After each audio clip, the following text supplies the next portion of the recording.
বাংলাদেশে তো ফিরবো অবশ্যই, এবং সেদিন বেশি দূরে না। এবং এই ইউনূস এবং তার গং, ওই উপদেশটা চোর সবকটা। এবার শেখ হাসিনা দেশে ফিরতেছেন, সমন্বয়কদের ফাঁসি হবে নিশ্চিত। ডক্টর ইউনূসের সমস্ত অপকর্ম ফাঁস, যে কোনো মুহূর্তে তিনি দেশ থেকে পালিয়ে প্যারিসে চলে যাবে। এদিকে আজ শেখ হাসিনা ভিডিও বার্তায় এসে নতুন বক্তব্য দিয়েছে। আজকেই দেশে আসবে ডক্টর ইউনূস, সার্জিস, হাসনাত সবার উপর প্রতিশোধ নিবে। এই নিয়ে আওয়ামী লীগ কর্মীরা আজ রাতেই রাজপথে নেমেছে। সবকিছু আমাদের কাছে আসে, প্রাণপণ চেষ্টা করে ভাই, আমাদের তো পালাবার পথ নাই, আমরা যেদিকে যাই ঝুলাবে, এটা হচ্ছে রিয়েলিটি। আমাদেরকে বলা হয় ফাঁসি পর্যন্ত আমাদেরকে অপেক্ষা করা লাগবে না, তার আগে আমাদেরকে শেষ করে দেওয়া হবে। এনসিপি নেতারা কান্নাকাটি করছে অনেক আগে থেকে, তোরা আর্মি আসলে বাস দোলা খাবি, তোরা আওয়ামী লীগ আসলে বাস দোলা খাবি, বিএনপি আসলো বাস দোলা খাবি। ভাই বাস দোলা খেয়ে মরার থেকেও বিদেশ চলে যায়। শেখ হাসিনা তার জঙ্গি বাহিনী এবং ভারতের মিলে ঢাকা এয়ারপোর্টের কার্গো ডিভিশনে আগুন লাগাই দিচ্ছে। বাংলাদেশের কয়জন খুন হয়েছে, কয়জন গুম হয়েছে, আপনারা কি একটা লিস্ট প্রকাশ করতে পারবেন? আজ পর্যন্ত কিন্তু প্রকাশ করতে পারেন নাই। কিন্তু এই 5ই আগস্টের পর হাজার হাজার মানুষের লাশ বুড়িগঙ্গাতে ভেসে উঠেছে।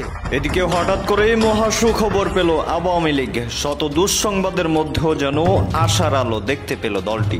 দুপুরের পর প্রধান নির্বাচন কমিশনারের ঘোষণা, আওয়ামী লীগ ছাড়া কোনো নির্বাচন হবে না। আওয়ামী লীগ ছাড়া নির্বাচন কোনো দেশেই মেনে নেবে না। তারা এই মুহূর্তে একটা বিষয় নিয়ে ব্যাপক ভয় পাচ্ছে। তারা ভয়ে এই মুহূর্তে কাঁপাকাঁপি শুরু করেছে। শেখ হাসিনা যদি বাংলাদেশে ফিরে আসে তাহলে তাদের তো রেহাই নাই। কাউকে জেলে পড়বে, কাউকে ফাঁসিতে ঝোলাবে, কাউকে রাস্তাঘাটে মেরে ফেলে রাখবে। সবাই এবার শেখ হাসিনার আতঙ্কে আছে। অন্যদিকে আওয়ামী লীগকে ছাড়া দেশে কোনো নির্বাচন হবে না, নতুন একটি ঘোষণা আসে। দর্শক শ্রোতা, আজ রাতে শেখ হাসিনা ভিডিও বার্তা দেয় এবং সেই ভিডিও বার্তাতে স্পষ্ট করে অনেক কথা বলে এবং সে প্রতিশোধ নিবে এইটাও বলে। সার্জিস, হাসনাত, ডক্টর ইউনূস তারা কিন্তু এক প্রকার আতঙ্কে রয়েছে যে শেখ হাসিনা আসলে কি হবে, আওয়ামী লীগ আসলে কি হবে। তারাও কিন্তু প্রকাশ্যে এসে সাংবাদিকদের সামনে অনেক কথা বলে। আপনারা সম্পূর্ণ ভিডিও দেখবেন ডক্টর ইউনূস সহ সবাই কি বলতেছে। অন্যদিকে আওয়ামী লীগ কর্মীরা যে আজ রাত থেকেই রাজপথে নেমে যায়, এইসবও দেখতে পারবেন। আসুন আমরা কথা বাড়াচ্ছি না, আমরা সরাসরি ভিডিওর মূল আলোচনায় চলে যাচ্ছি। যে সকল বড় বড় নেতারা আছে তারা এই মুহূর্তে একটা বিষয় নিয়ে ব্যাপক ভয় পাচ্ছে। তারা ভয়ে এই মুহূর্তে কাঁপাকাঁপি শুরু করেছে, তাদের গা হাত পা কাঁপছে। আর সেটি হলো শেখ হাসিনা নামক ভয়। শেখ হাসিনা নামক ভয়ে তাদের শরীর এখন কাঁপাকাঁপি শুরু করেছে। তাদের মধ্যে একটা ভয় শেখ হাসিনাকে নিয়ে পূর্বে থেকে ছিল, কিন্তু ইদানিং লক্ষ্য করা যাচ্ছে সেই ভয়টা আরো বেশি বেগবান হচ্ছে। তাদের শরীরের কাঁপুনি আগের চেয়ে অনেকাংশে বেড়ে গিয়েছে। অনেকের গলার স্বর নিচু হয়ে আসছে, তারা আর সেই আগের মতো উচ্চ কণ্ঠে কথা বলছে না। শেখ হাসিনাকে নিয়ে এই ধরনের ভয় রাজনীতিবিদরা পাচ্ছে। তারা ভাবছে হয়তো বাংলাদেশে শেখ হাসিনা ফিরে আসার সম্ভাবনা আছে, প্রকট সম্ভাবনা দেখা দিয়েছে। শেখ হাসিনা যদি বাংলাদেশে ফিরে আসে তাহলে তাদের তো রেহাই নাই। কাউকে জেলে পড়বে, কাউকে ফাঁসিতে ঝোলাবে, কাউকে রাস্তাঘাটে মেরে ফেলে রাখবে। এই ধরনের ভয় তাদের মধ্যে আছে। আবার অনেকেই বলছেন যারা এই ধরনের ভয়ের কথা বলে তারা একটা নেগেটিভ ধার করানোর চেষ্টা করছে, বাংলাদেশের সাধারণ মানুষকে ভয় দেখানোর চেষ্টা করছে। যাই হোক, আজকে গণ অধিকার পরিষদের সাধারণ সম্পাদক রাশেদ খান বলছেন আওয়ামী লীগ যদি বাংলাদেশে ফিরে আসে তাহলে শেখ হাসিনার পা ধরেও ক্ষমা পাওয়া যাবে না। রাশেদ খান বলছেন আওয়ামী লীগ যদি ফিরে আসে শেখ হাসিনার পা ধরেও ক্ষমা পাওয়া যাবে না। শেখ হাসিনা তাদেরকে কোনো অবস্থাতেই ক্ষমা করবে না। শেখ হাসিনার পায়ে ধরে যদি তারা বসেও থাকে তবু শেখ হাসিনা তাদেরকে ক্ষমা করবে না। এখানে বড় প্রশ্ন, তাহলে কি রাশেদ খানদের কথা থেকে এটাই স্পষ্ট প্রমাণিত যে আওয়ামী লীগ ফিরে আসছে বা আওয়ামী লীগের সভানেত্রী শেখ হাসিনা ফিরে আসার সম্ভাবনা আছে? সেই সম্ভাবনা দিনকে দিন আরো বেশি বেগবান হচ্ছে। যে কোনো সময় বাংলাদেশে শেখ হাসিনা ফিরে আসতে পারেন। যদি এমনটা না হয় তাহলে রাশেদ খানরা কেন এত ভয় পাচ্ছেন? কেন তিনি মনে করছেন আওয়ামী লীগ যদি ফিরে আসে শেখ হাসিনার পা ধরেও মাপ পাওয়া যাবে না, শেখ হাসিনা তাদেরকে ক্ষমা করবে না? এখানে শেখ হাসিনা আওয়ামী লীগের প্রসঙ্গটা কেন আসছে? তাতে এটাই প্রমাণিত হয় আওয়ামী লীগ বাংলাদেশে আগের মহিমা ফিরে আসার সম্ভাবনা আছে। আওয়ামী লীগের বিরুদ্ধে যে সকল নিষেধাজ্ঞা আছে সেইগুলো উঠে যাওয়ার সম্ভাবনা আছে এবং আওয়ামী লীগের সভানেত্রী শেখ হাসিনা যে কোনো সময় বাংলাদেশে প্রত্যাবর্তন করার সম্ভাবনা জাগ্রত হয়েছে। যার কারণে এই সকল রাজনীতিবিদরা ভয় পাচ্ছেন। শুধু রাশেদ খান না, অনেক রাজনীতিবিদের মুখ থেকে ইদানিং আমরা এই কথাটা শুনতে পাচ্ছি। তারা ভয় পাচ্ছেন শেখ হাসিনাকে নিয়ে, তারা ভয় পাচ্ছেন আওয়ামী লীগকে নিয়ে। শেখ হাসিনার নাম শুনলে তাদের গলা শুকিয়ে যাচ্ছে। এই সকল রাজনীতিবিদরা কিন্তু বুক ফুলিয়ে চিৎকার করে বারংবার বলেছে এই বাংলাদেশে আওয়ামী লীগের কোনো অস্তিত্ব নাই, আওয়ামী লীগের সাবজেক্ট ক্লোজ। এখন সেই নেতাদের কণ্ঠ থেকে আমরা শুনতে পাচ্ছি আওয়ামী লীগ নিয়ে তারা ভয় পাচ্ছে, আওয়ামী লীগের সভানেত্রী শেখ হাসিনাকে নিয়ে তারা ভয় পাচ্ছে। শেখ হাসিনা ফিরে আসার সম্ভাবনা আছে, আওয়ামী লীগ ফিরে আসার সম্ভাবনা আছে। যারা তর্জন গর্জন করে বলেছে এই দেশ থেকে আওয়ামী লীগ চিরতরে বিতাড়িত হয়েছে, আওয়ামী লীগ কোনোদিন এই বাংলাদেশে পুনর্জীবিত হতে পারবে না, সেই সুযোগ তাদের নাই। আজ আওয়ামী লীগের পতন 14 মাস পার হতে না হতে সেই আওয়ামী লীগ প্রাসঙ্গিক, আওয়ামী লীগ নিয়ে এখন তারা ভয় পাচ্ছে। মূল কথা হলো যে বিষয়টা এখানে আমি নোটিশ করলাম সেটি হলো শেখ খানের কথা থেকে স্পষ্ট বোঝা যাচ্ছে আওয়ামী লীগ কামব্যাক, শেখ হাসিনা কামব্যাক, শেখ হাসিনা যে কোনো মুহূর্তে হয়তো বাংলাদেশে চলে আসতে পারেন। এবং বর্তমানে যে সকল অগ্নিকাণ্ডের ঘটনা ঘটছে সেইগুলোকে উল্লেখ করে রাশেদ খান আওয়ামী লীগের গায়ে দায় চাপাচ্ছেন। এখন এখানেও আরেকটি বড় প্রশ্ন, আওয়ামী লীগ তো অপ্রাসঙ্গিক, এই দেশে আওয়ামী লীগ নাই, তাহলে এই সকল কর্মকাণ্ড আওয়ামী লীগ কিভাবে করলো? আপনারাই বলেছেন এই দেশে আওয়ামী লীগের কোনো চিহ্নই নাই, সিটাপোটা নাই, আওয়ামী লীগ বলে কোনো শব্দ নাই। তাহলে যখন এই ধরনের অগ্নিকাণ্ডের ঘটনা বা অস্থিতিশীল পরিস্থিতির সৃষ্টি হয় তখন আওয়ামী লীগের কথা কেন বলা হচ্ছে? আওয়ামী লীগ তো অপ্রাসঙ্গিক। এনসিপি নেতারা তো বারংবার বলেছে এই দেশে আওয়ামী লীগ অপ্রাসঙ্গিক, জামাতে ইসলাম বারংবার বলছে এই দেশে আওয়ামী লীগ অপ্রাসঙ্গিক, এই গণ অধিকার পরিষদের নেতারা বারংবার বলেছে আওয়ামী লীগ এই দেশে অপ্রাসঙ্গিক, আওয়ামী লীগে ফিরে আসার কোনো সুযোগই নাই। এখন সেই সকল নেতারা বলছে আওয়ামী লীগ ফিরে আসলে শেখ হাসিনার পা ধরে ক্ষমা চাইলেও কাজ হবে না, তাদের করুণ পরিণতি ভোগ করতে হবে। অনেকেই ভাবছেন এটা একটা নেগেটিভ দাঁড় করানো হচ্ছে, জনগণের ভিতরে একটা ভীতিকর পরিস্থিতি সৃষ্টি করার চেষ্টা করছে। এমনও আবার হতে পারে শেখ হাসিনা ফিরে আসার সম্ভাবনা আছে, আওয়ামী লীগের বাংলাদেশের রাজনীতি করার পথ হয়তো সুগম হচ্ছে, যার কারণে এই সকল নেতারা উপলব্ধি করতে পেরেছে তাদের সারা শরীরে কম্পন ধরেছে, দিন যত যাচ্ছে তাদের শরীরে কম্পন তত বেশি বৃদ্ধি পাচ্ছে। দেখা যাক পরিস্থিতি কোন দিকে যায়, তবে আওয়ামী লীগ এই মুহূর্তে মনে হচ্ছে খুবই প্রাসঙ্গিক। নানা ঘটনার পরিক্রমায় এখন কি এরকম ভাবার কারণ তৈরি হয়েছে যে রাজনৈতিক দল হিসেবে এনসিপি একা হয়ে পড়ছে, তারা ক্রমেই বন্ধু হারিয়ে ফেলছে এবং বন্ধু হারাতে হারাতে এখন তারা একেবারে সিঙ্গেল পার্টি হয়ে গেছে, তারা সমস্ত বন্ধু হারিয়ে নিজেদেরকে একা ভাবছে? এরকম ভাবনা যদি তাদের আসে কিংবা এরকম ভাবনা অন্যদেরও যদি আসে তাহলে পেছনের বাস্তবতাটা কি? আমরা গত বছর জুলাই আন্দোলনের পরে দেখলাম যে তাদের বন্ধুর অভাব নেই, সবাই তাদের বন্ধু, সরকার তাদের বন্ধু, জামাত তাদের বন্ধু, শিবির তাদের বন্ধু, ছাত্রদল তাদের বন্ধু, বিএনপি তাদের বন্ধু, সবাই বন্ধু।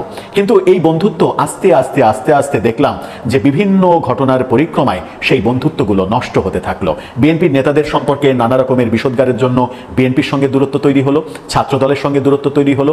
সাদিক কায়েমকে এই জুলাই আন্দোলনের ক্রেডিট দেয়া হবে কি হবে না? সাদিক কায়েম আওয়ামী লীগ ছাত্রলীগ করেছে না করেনি?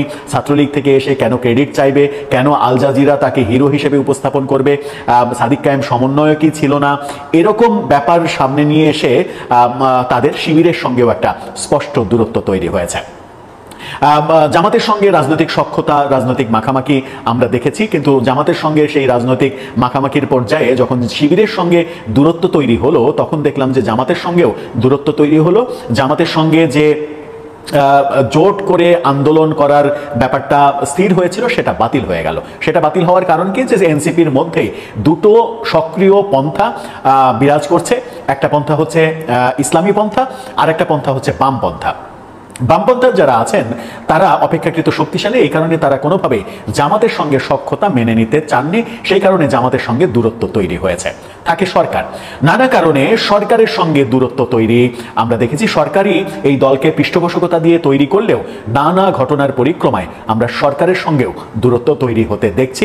সর্বশেষ উদাহরণ আমরা দুইটা যেটা দেখলাম সেটা হচ্ছে যে নির্বাচন কমিশন তাদেরকে শাপলা দিচ্ছে না এবং তাদেরকে ছাড়াই জুলাই সনদ স্বাক্ষরিত হয়ে গেল, অর্থাৎ তারা এখন অপ্রয়োজনীয় হয়ে গেল। এরকম মুহূর্তে এনসিপি থেকে শোনা যাচ্ছে তারা বলছে আমরা একা হলেও আমরা হয়তো একা, কিন্তু জনগণের পক্ষে আছি। কোথায় সেই জনগণ? জনগণের সমর্থন তাদের কতটুকু আছে? কেন তারা একা হয়ে গেল এটা ভাবছে। কার্ড পাবেন না। আমি নিশ্চয় জিজ্ঞেস করি টাকা কি তার বাপের টাকা, বা যে এই কার্ড বন্ধ করছে তাদের টাকা? এই টাকা তো জনগণের ট্যাক্সের টাকা। ইউনুস তো ট্যাক্স বাকি দেয়, ইউনুস তো বলতে পারবে না যে টাকা তার অংশীদারিত্ব আছে। 666 কোটি টাকা ট্যাক্স বাকির মামলা হয়েছে তার বিরুদ্ধে, শ্রমিকের অর্থ আত্মসাৎ করার জন্য লেবার কোর্টে সে দণ্ডিত আসামি। এ টাকা তো জনগণের টাকা, এ টাকা বন্ধ করার তার তো কোনো অধিকার নাই। আমি তো দলমত দেখিনি। 43 লক্ষ যদি আওয়ামী লীগ হয়, 57 লক্ষ তো আওয়ামী লীগ করে না, ভোট দেয় না, আমি তো তাদেরকেও দিয়েছি। তাহলে কেন এরা বঞ্চিত হবে? হিসাব একদিন নিতে হবে ওর কাছ থেকে। তার কত টাকা আছে সেই হিসাবটা আছে আমাদের, কত আয়কর ফাঁকি দিয়েছে সেটাও আছে। তার ব্যক্তিগত এবং তার 38টা কোম্পানি মিলে সে যে হাজার হাজার কোটি টাকা ট্যাক্স ফাঁকি দিয়েছে। মামলার রায় তো 666 কোটি টাকা ট্যাক্স ফাঁকির মামলার রায় হওয়ার কথা 6 তারিখে, 5 তারিখে চেষ্টা করলো আমাকে আর এনাকে হত্যা করবে। জানি না, আল্লাহ রাব্বুল আলামিন প্রত্যেকবারই বাঁচিয়ে দেয়। এবারেও আমি জানতাম না যে আমি কোথায় যাচ্ছি, এবারও বাঁচিয়ে দিয়েছে। বেঁচে যখন আছি বাংলাদেশে তো ফিরবো অবশ্যই, এবং সেদিন বেশি দূরে না। এবং এই ইউনূস এবং তার গং, ওই উপদেষ্টা চোর সবকটা, আর তার ওই এনসিপি পার্টি একসময় সব ছাত্রলীগ করতো। ও গণভবনে যে আমার সাথে খুব ছবি আছে, এক বঙ্গবন্ধু যাও একেবারে কেঁদে যার। তারপরে ওই ইউনূসের টাকা আর শিবিরের টাকাকে উল্টে গেল সব। আর বিএনপি জামাত শিবির যখন সব জায়গা দখলে ব্যস্ত, প্রত্যেকটা ইউনিভার্সিটি, শিক্ষা প্রতিষ্ঠান সব জায়গায় তাদের লোক বসাতে ব্যস্ত, আর বিএনপির লোকেরা তখন লুটপাটে ব্যস্ত। আওয়ামী লীগ শেষ করে দেবে, খুন করে শেষ করবে আর লুটপাট করবে। নারী ধর্ষণ, শিশু নির্যাতন, হাত কাটা, পা কাটা, রক কাটা, এই শিবিরের হাতে আমাদের কত নেতাকর্মী মারা গেছে। ছোট শিশু, তার জন্য দুধ কিনতে, ওষুধ কিনতে যে মাসুদ মেরে ফেলে দিল। এরকম তো এই রাজশাহী বিভাগে তো অনবরত এই ধরনের ঘটনা ঘটে যাচ্ছে। আমরা তো কোনোদিন রিভার্স দিতে যাইনি, আমরা বিচার করেছি, কিন্তু তার ফলাফলটা কি? আজকে যারা গুম খুনের কথা বলে, কত আওয়ামী লীগ নেতাকর্মী গুম হয়েছে কেউ বলতে পারবে? নদীতে লাশ ভেসে যায়, কার লাশ সেটাও তো কেউ জানে না। অথচ আমাদের অগণিত আওয়ামী লীগ কর্মী নেতাকর্মীদের খবর নেই। পুলিশ হত্যা করে ফেলে গুম করে দিয়েছে, আজ যারা হত্যা করে গুম করেছে, আজকে পুলিশের একেবারে পুলিশকে ধ্বংস করেছে। এখন সেটা আমাদের সশস্ত্র বাহিনী, এই সশস্ত্র বাহিনীকে ধ্বংস করতে বসেছে ইউনূস। আপনারা দেখেন, যারা কর্মরত, তার ডিউটি, তাদেরকে দায়িত্ব দেওয়া হয়েছে, তাদের বিরুদ্ধে মামলা। আজকে সশস্ত্র বাহিনীর 28 জন 29 জন অফিসারের বিরুদ্ধে মামলা দিয়েছে, তাদের নাকি চার্জশিট দেবে, তাদেরকে শাস্তি দেবে। কেন? তারা তো উপরে নির্দেশ মান্য করেছে, পুলিশ উপরে নির্দেশ মান্য করেছে, পুলিশকে মেরে পা বেঁধে ঝুলিয়ে রেখেছে। আর যে এনসিপির কয়েকটা আছে, ওই সার্জিস, হাসনাত, কে তারা আবার সেনাবাহিনীর ধমকও দেয়। আমি জানি না সেনাবাহিনীর কি মানে তাদের কি শক্তি ক্ষয় হয়ে গেছে? এগুলি ধরে সোজা ধরে নিয়ে যেতে পারে না, তখন তো জবাব পেয়ে যায়। আজকে তারা আমাদের সশস্ত্র বাহিনীকে ধ্বংস করে দিচ্ছে। একটা দেশের সশস্ত্র বাহিনীর বিরুদ্ধে যদি এইভাবে অবসরপ্রাপ্ত হোক আর কর্মরত হোক, তাদের বিরুদ্ধে যদি এরকম মামলা হয়, তাহলে আন্তর্জাতিক ভাবমূর্তি কোথায় থাকে? তখন গুলি করবে না, বা যারা এই যে একের পর এক অগ্নিসন্ত্রাস করে যাচ্ছে তাদের বিরুদ্ধে কিছু বলবে না, পারলে ফুলের মালা দিয়ে আনে। কেন? জাতিসংঘে যেতে পারবে না, শান্তি রক্ষা মিশনে। আজকে কি হয়ে গেল তাদের? ওইটুকু বেইমানি না করে মানুষের পাশে যদি দাঁড়াতো, এই সন্ত্রাসীদের সাথে না থেকে, তাহলে হয়তো এই দিন সেনাবাহিনী দেখতে হতো না। কিন্তু তারপরে আমরা আমাদের নিজেদের হাতে করা, জাতির পিতা এদের স্বাধীন করেছেন, এই সেনাবাহিনী তার হাতে করা। আর সেনাবাহিনীর যতটা উন্নতি আমি সরকারে এসে করেছি। জিয়া, এরশাদ, খালেদা জিয়া এরা যখনই এসেছে এদেরকে ধ্বংস করেছে, আমরা না, বরং আমরা এদের ভাবমূর্তি তুলে ধরেছি। কোথায় 1 নম্বরে ছিল, এখন 3 নম্বর, আস্তে আস্তে তাও শেষ হয়ে যাচ্ছে। এখন কোথায় যাচ্ছে জাতিসংঘের শান্তি রক্ষা মিশন? ইউনূস পাঠাবে, রোহিঙ্গাদের ফেরত পাঠাবে, বড় গলা বলছে। পাঠাতে পেরেছে একজনও না, আরও নতুন করে এসছে। তো এই অবস্থায় একটা দেশ চলতে পারে না। আজকে মানুষের ঘরে খাবার নেই, চালের দাম, এখন শহরে নাকি সস্তা চাল পাওয়াই যায় না, তো মানুষ খাবেটা কি? মাথাপিছু আয় কমে গেছে। প্রবৃদ্ধি যেখানে আমি 6.7 রেখে এসেছিলাম, সেটা এখন 3 দেখাচ্ছি। 2024 সালের জুলাই আগস্টের কথা স্মরণ করুন। মেট্রো রেল জ্বলছে, বিটিভি ভবন জ্বলছে, সেতু ভবন জ্বলছে, এবং তারপর থেকে একের পর এক আগুন লেগে চলছে দেশে।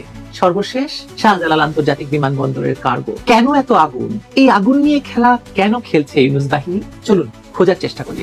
ঢাকার মেট্রো রেল, বিটিভি ভবন, সেতু ভবনে আগুন লাগানোর ভেতর দিয়েই শুরু হয়েছিল 2024 সালের জুলাইয়ের সেই ভয়াবহ অধ্যায়।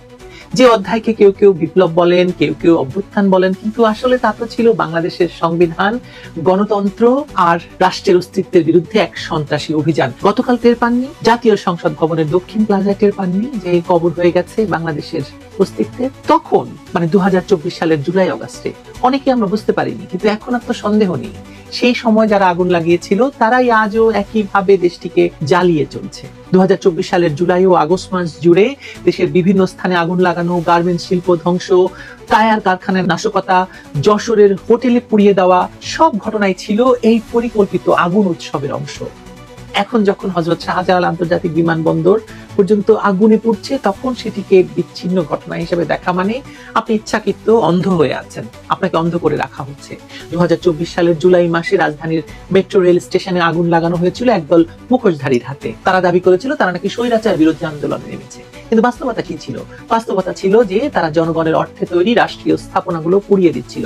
মিরপুর, কাজীপাড়া, শেওড়াপাড়া কোথাও তো রেহাই পায়নি। পরে দেখা গেল ঠিক এই সময়েই বিটিভি ভবন, সেতু ভবন, এমনকি সরকারি গুরুত্বপূর্ণ। দর্শক আপনারা তো দেখলেন এখানে কি কথা হচ্ছে, অনেকেই কিন্তু অনেক কথা বলতেছে, অনেকে আলোচনা করতেছে, অনেকে সমালোচনা করতেছে দেশের বিভিন্ন অবস্থা এবং পরিস্থিতি নিয়ে। বিশেষ করে এখানে দেশের রাজনৈতিক প্রেক্ষাপট নিয়ে কথা হয়, আরও অনেক বিষয় নিয়ে সবাই আলোচনা সমালোচনা করে। দর্শক শ্রোতা, এই বিষয়গুলো নিয়ে মানে এখানে যে আপনাদেরকে বক্তব্যগুলো দেখিয়েছে, এইগুলো নিয়ে আপনাদের মন্তব্য কি? অবশ্যই আপনারা আপনাদের মন্তব্যটা আমাদের কমেন্ট বক্সে লিখে যাবেন। আর হ্যাঁ, তখন আপনাদেরকে আমরা যা কিছু দেখিয়েছি সব কিছু আমরা সোশ্যাল মিডিয়া থেকে সংগ্রহ করেছি, এখানে আমাদের নিজস্ব কোনো মন্তব্য নেই বা নিজস্ব কোনো সিদ্ধান্ত নেই। সর্বশেষ আপনাদের কাছে আমাদের একটা রিকোয়েস্ট থাকবে, আপনারা আমাদের চ্যানেলে নতুন দর্শক হয়ে থাকলে চ্যানেলটি সাবস্ক্রাইব করবেন এবং পাশে থাকা বেল বাটনটি বাজাবেন, যাতে করে নেক্সট ভিডিওটা সবার আগে আপনাদের কাছে পৌঁছে যায়। ধন্যবাদ।